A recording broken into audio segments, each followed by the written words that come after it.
നബി സല്ലല്ലാഹു അലൈഹി വസല്ലം തങ്ങളുടെ തീരുമാനം തൃപ്തിപ്പെടണം. തങ്ങൾ ഒരു കാര്യം സുന്നത്തായി നമുക്ക് നടപ്പിലാക്കി തന്നോ, നമ്മളത് ഇഷ്ടത്തോടെ സ്വീകരിക്കണം. അള്ളാഹു തആല തൗഫീഖ് നൽകട്ടെ. അവസാനത്തൊരു പോയിന്റ് കൂടി ഞാൻ പറയട്ടെ. നമ്മുടെ ഖൽബ്, ഉമ്മമാരെ, സഹോദരങ്ങളെ, സഹോദരിമാരെ, നമ്മുടെ ഖൽബ് കുറുമ്പും കുശുമ്പും ഇല്ലാത്ത ഖൽബാകണം. 10 കൊല്ലം അനസ് റളിയല്ലാഹു അൻഹു കൂടെ നടന്നപ്പോൾ രാവും പകലും കൂടെ നിന്ന് ഖിദ്മത്തെടുത്ത അനസ് റളിയല്ലാഹു അൻഹു തങ്ങൾ വഫാത്താകുമ്പോൾ 20 വയസ്സ് പ്രായമാണ്. ആ അനസ് റളിയല്ലാഹു അൻഹു വലിയ ഭാഗ്യവാനാണ്. ദുനിയാവിലും വലിയ ഭാഗ്യം കിട്ടിയിട്ടുണ്ട്, ആഖിറത്തിലും വലിയ ഭാഗ്യം കിട്ടിയിട്ടുണ്ട്. മുത്തുനബി സല്ലല്ലാഹു അലൈഹി വസല്ലം നിങ്ങൾക്ക് ഖിദ്മത്തെടുത്തത് കൊണ്ട് രണ്ടും കിട്ടിയിട്ടുണ്ട്. നബി തങ്ങളെ കൂടെ നടന്ന് സ്നേഹിച്ചത് കൊണ്ട് ദുനിയാവും കിട്ടിയിട്ടുണ്ട്, ആഖിറവും കിട്ടിയിട്ടുണ്ട്. നബി തങ്ങളെ മഹബത്ത് വെക്കുന്ന ആൾക്ക് ആഖിറം മാത്രമല്ല ദുനിയാവും കിട്ടും. അതിൻ്റെ ഒരു തെളിവും കൂടിയാണത് അനസ് റളിയല്ലാഹു അൻഹുവിനെ കിട്ടിയത്.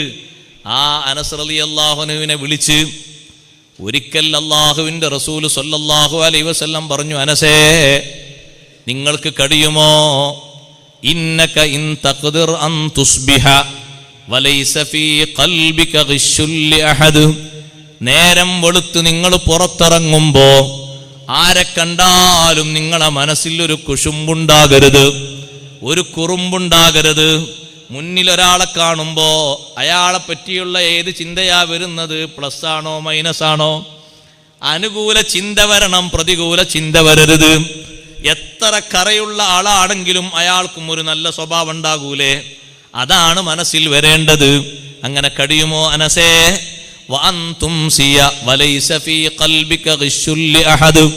വൈകുന്നേരം ജീവിക്കുമ്പോഴും ആരെ കണ്ടാലും നിങ്ങളെ കൽബിൽ ഒരു പകയും ഒരു വിദ്വേഷവും ഉണ്ടാകരുത്. അങ്ങനെ ജീവിക്കുകയാണെങ്കിൽ ഫഇന്നഹു മിൻ സുന്നതി, എന്റെ തിരുചര്യയിൽ തിരുമാതൃകയിൽ പെട്ടതാണത്. വമൻ അഹബ്ബ സുന്നതി ഫഖദ് അഹബ്ബനി, എന്റെ സുന്നത്തിനെ ഇഷ്ടപ്പെടുന്നവൻ എന്നെ ഇഷ്ടപ്പെട്ടു. വമൻ അഹബ്ബനി കാന മഈ ഫിൽ ജന്ന, എന്നെ ഇഷ്ടപ്പെടുന്നവൻ എന്നോടൊപ്പം സ്വർഗത്തിലാണെന്ന് സയ്യിദുനാ റസൂലുള്ളാഹി സ്വല്ലല്ലാഹു അലൈഹി വസല്ലം തങ്ങൾ ഇവിടെ പറഞ്ഞ ഇഷ്ടം മനസ്സിന്റെ സൗന്ദര്യമായ അവസ്ഥയാണ്. ആരെ നമ്മൾ മുന്നിൽ കണ്ടാലും അനുകൂലമുള്ള ആളാണെങ്കിലും പ്രതികൂലമുള്ള ആളാണെങ്കിലും നമ്മുടെ മനസ്സിൽ അവരെ പറ്റി നല്ല ചിന്തയുണ്ടാകണം. വൃത്തികേടായ വിഷയങ്ങളാകരുത് നമ്മുടെ മനസ്സിൽ വരേണ്ടത്. കുശുമ്പും കുറുമ്പും ആകരുത് നമ്മുടെ മനസ്സിൽ. നിങ്ങൾ നോക്ക്, ചില ആളുകളെ കാണുമ്പോൾ മനുഷ്യന്മാർക്ക് തന്നെ പേടിയാണ്. മനുഷ്യനെ കാണുമ്പോൾ മനുഷ്യന്മാർക്ക് തന്നെ പേടി. ഇയാൾ എന്തെങ്കിലും ചെയ്തേക്കുമോ? ഒന്നും ചെയ്യൂല. അയാളെ മുഖസ്ഥിതിയും അളാ മനസ്സും കണ്ടിട്ട് അങ്ങനെയാണ്. ഏത് മനുഷ്യനെ കണ്ടാലും നല്ലൊരു പെരുമാറ്റം, അയാള് നമ്മുടെ മതക്കാരനാണെങ്കിലും അല്ലെങ്കിലും അനുകൂലമായ അവസ്ഥയിലാണെങ്കിലും അല്ലെങ്കിലും നബി സല്ലല്ലാഹു അലൈഹി വസല്ലം പഠിപ്പിച്ച സുന്ദരമായൊരു ശൈലിയാണത്. ഒരു യഹൂദി വന്നില്ലേ അള്ളാഹുവിന്റെ റസൂലിന്റെ വീട്ടില്, നബി തങ്ങൾക്ക് കടം കൊടുത്ത യഹൂദിയാണ്. തങ്ങൾ ആ യഹൂദിയിൽ നിന്ന് കടം വാങ്ങിയിട്ടുണ്ട്. തെറ്റുണ്ടോ? അതിന് തെറ്റൊന്നുമില്ല. മറ്റുള്ളവരൊന്നും വാങ്ങാം കടം, മുസ്ലിങ്ങളിൽ നിന്നേ വാങ്ങാവുന്നൊന്നുമില്ല. കടം വാങ്ങണം, ടൈം ആകുമ്പോൾ കൊടുക്കും വേണം. ഒരു ഭാഗം മാത്രമാകരുത് എന്ന് മാത്രം. യഹൂദിയിൽ നിന്ന് കടം വാങ്ങിയത് അവധിക്കാണ്. 6 മാസം അതിന് അവധി പറഞ്ഞിട്ടുണ്ട്. പക്ഷേ 1 മാസം കഴിഞ്ഞപ്പോഴേക്ക് യഹൂദി വന്നു, എൻ്റെ കടം വേണം, വാങ്ങിയ കടം എനിക്ക് വേണം. യഹൂദി വന്നത് എപ്പോഴാണ്? അസുറിന്റെ നേരത്താണ്.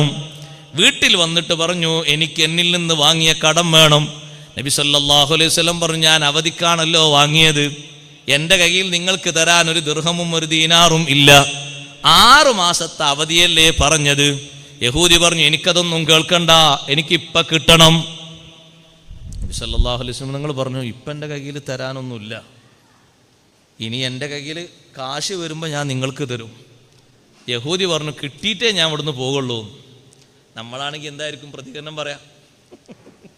തങ്ങൾ പറഞ്ഞു, നിങ്ങളിവിടെ താമസിച്ചോളൂ, എനിക്കുള്ള ഭക്ഷണം നിങ്ങൾക്കുമുണ്ട്, ഞാൻ കിടക്കുന്നത് പോലൊരു പായ നിങ്ങൾക്കും തരും, ഞാൻ വിരിക്കുന്നൊരു വിരിപ്പ് നിങ്ങൾക്കും തരും, ഞാൻ പുതക്കുന്നൊരു പുതപ്പ് നിങ്ങൾക്കും തരും, എനിക്കുള്ളതൊക്കെ നിങ്ങൾക്കും ഉണ്ട്.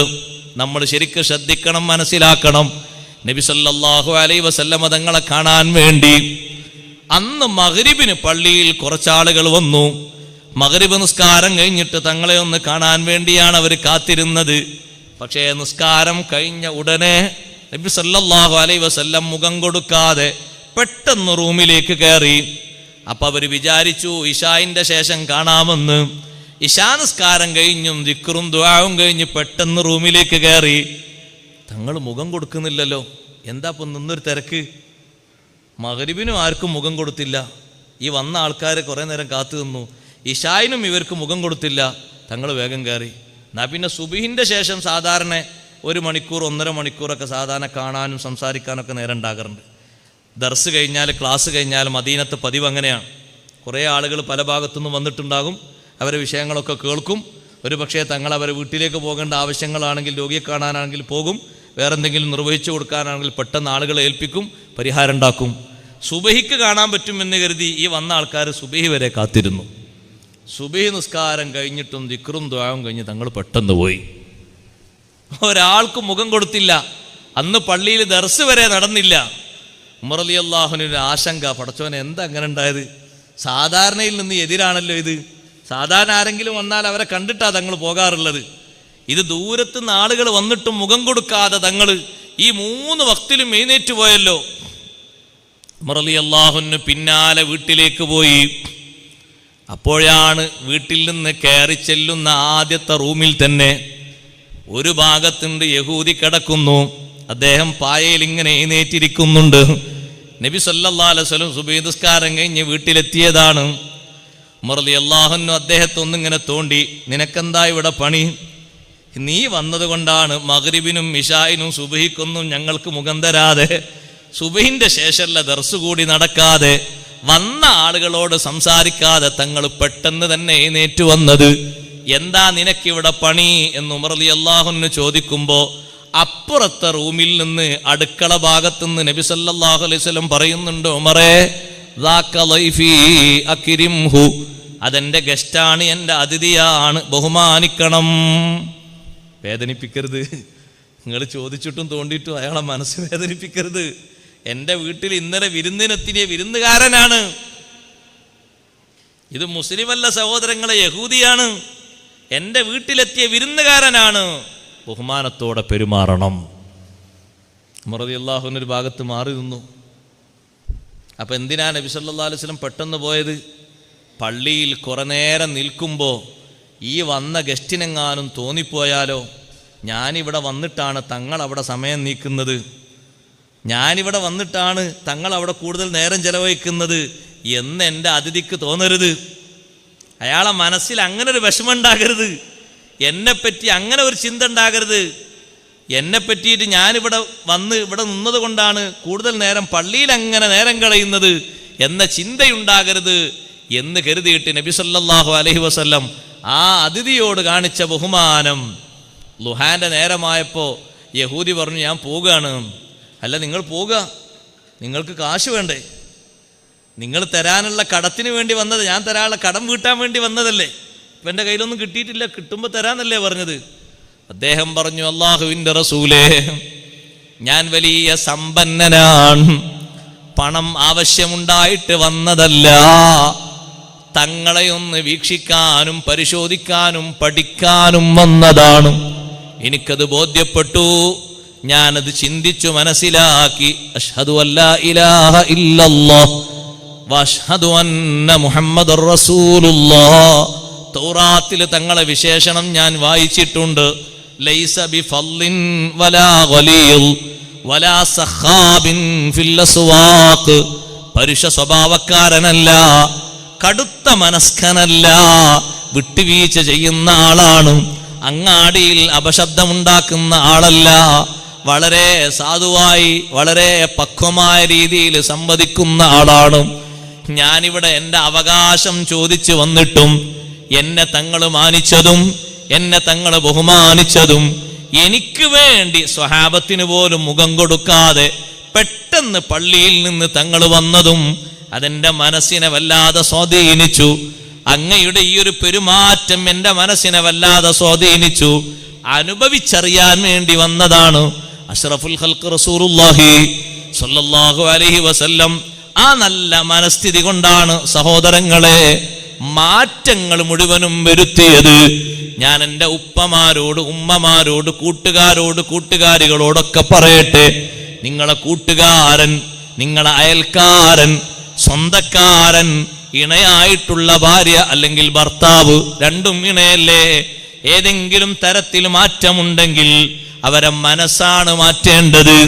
നമ്മുടെ മനസ്ഥിതി കൊണ്ട്, സ്വഭാവത്തിന്റെ വിശുദ്ധി കൊണ്ട് അവരെ മനസ്ഥിതി മാറ്റണം, അവരെ സ്വഭാവം മാറ്റണം, അവരെ പെരുമാറ്റം നന്നാക്കണം. ഹബീബ് റസൂലുള്ളാഹി സ്വല്ലല്ലാഹു അലൈഹി വസല്ലം തങ്ങളുടെ തിരുസുന്നത്താണത്. അനസ് റളിയല്ലാഹു അൻഹുവിനോട് പഠിപ്പിച്ച സുന്നത്തും അതാണ്. ആ ശൈലിയിലാണ് നമ്മൾ നബി സല്ലല്ലാഹു അലൈഹി വസല്ലം തങ്ങളെ സ്വന്തത്തിലും കുടുംബത്തിലും പകർത്തി ജീവിക്കേണ്ടത്. അള്ളാഹു നമുക്കതിന് തൗഫീഖ് നൽകുമാറാകട്ടെ. നബി സല്ലല്ലാഹു അലൈഹി വസല്ലം തങ്ങളെ നന്നായി മഹബ്ബത്ത് വെക്കുക, ആ മഹബ്ബത്തിന്റെ അടയാളങ്ങൾ മുഴുവനും ജീവിതത്തിൽ ശേഖരിക്കുക. അതിന്റെ അടയാളങ്ങളിൽപ്പെട്ട ഒരു അടയാളമാണ് തുടക്കത്തിൽ ഞാൻ അല്പമൊന്ന് വിശദീകരിച്ചു പറഞ്ഞത്, അനുധാവനം, ഇത്തിബാഅ്. അതിന്റെ ഏറ്റവും പ്രധാനപ്പെട്ട ശൈലിയാണ് നിസ്കാരം നിലനിർത്തുന്നതിലൂടെ, ഏത് ഘട്ടങ്ങളിലും അതിന് സ്ട്രോങ് കൽപ്പിക്കുന്നതിലൂടെ, യാത്രയിലാണെങ്കിലും അല്ലെങ്കിലും, കച്ചവടത്തിലാണെങ്കിലും അല്ലെങ്കിലും, ഏത് തിരക്കിലാണെങ്കിലും നമ്മുടെ മനസ്സിലേക്ക് പെട്ടെന്നത് ഓടിവരികയും ഒരിക്കലും വേർപിരിയാത്ത രൂപത്തിൽ നമ്മുടെ ശരീരവുമായി മനസ്സുമായി ബന്ധപ്പെട്ട് കിടക്കുന്ന രൂപഭാവങ്ങൾ നമ്മുടെ കുടുംബത്തിലേക്കും അടുത്ത തലമുറയിലേക്കും സന്നിവേശിപ്പിച്ച് അഷ്റഫുൽ ഖൽഖ് സയ്യിദുനാ റസൂലുള്ളാഹി സ്വല്ലല്ലാഹു അലൈഹി വസല്ലം തങ്ങളുടെ മഹബ്ബത്ത് യഥാവിധി സ്വീകരിക്കുന്ന ആളുകളിൽ ഓരോരുത്തരും ഉൾപ്പെടണം. നാളെ ആഖിറത്തിലെത്തുമ്പോ വരി വരിയായി മുഅ്മിനീങ്ങൾ കാത്തു നിൽക്കുന്ന ഹൗദിന്റെ മുന്നിൽ നിന്ന് ആട്ടി ഓടിക്കപ്പെടാത്ത വിധം തങ്ങളുടെ ശറഫാക്കപ്പെട്ട കരങ്ങളിൽ നിന്ന് പാനപാത്രങ്ങൾ വാങ്ങാനുള്ളൊരു വിശുദ്ധി നമ്മുടെ ഈ ചുരുങ്ങിയ ജീവിതത്തിൽ ഉണ്ടാക്കിയെടുക്കണം. അള്ളാഹു നമുക്കതിന് തൗഫീഖ് നൽകുമാറാകട്ടെ. ആ തരത്തിൽ മഹബ്ബത്ത് വെക്കാൻ അള്ളാഹു നമുക്ക് തൗഫീഖ് നൽകുമാറാകട്ടെ.